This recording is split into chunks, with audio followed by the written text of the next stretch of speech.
Haya hapa mazungumzo ya kufurahisha kati ya boss na wafanyakazi wake watano wanaofanya kazi ya kusambaza juice na chips.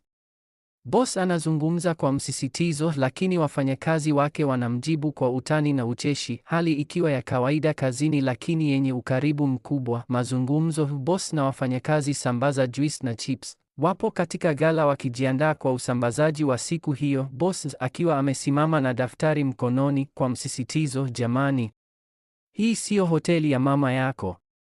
Hapa tunafanya kazi, siyo kuja kucheka tu. Juice zisambazwe kabla ya saa 4, chips zisiwe zimegandia kwenye foil. Nimeeleweka? Juma akinyanyua mkono akicheka, boss, umeeleweka kama maji ya kisima.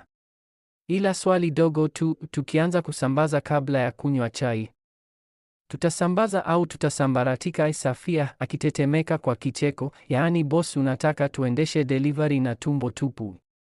Hii siyo Formula 1 bwana. Kilonzo anajifanya kama anashika simu kama dereva wa Uber. Hii ni Kilonzo Express. Tunaanza kusambaza baada ya dozi ya chai na mandazi. Bila hiyo gari haisogei. Martin akinyosha mikono juu kama anaapa. Mimi nikiwa na njaa naambiwa nisambaze chips, si nitamaliza nusu barabarani. Halima akicheka sana, boss, chips ni za wateja au ni jaribio la kudhibiti njaa zetu kazini? Tuambie mapema. Boss akijaribu kuwa mkali ila anatabasamu. Sikilizeni nyie watoto wa mjini, msile bidhaa za wateja.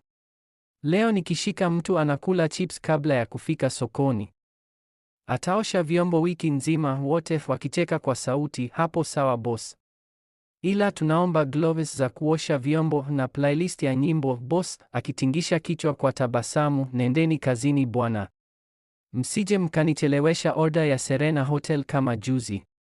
Leo nikiwaona mnapiga story njiani, mtasambaza hadi usiku. Juma akitoa simu, boss umetisha, lakini ngoja nipige selfie ya before and after delivery. Tukirudi tutakuwa tumechoka kama mizigo yenyewe.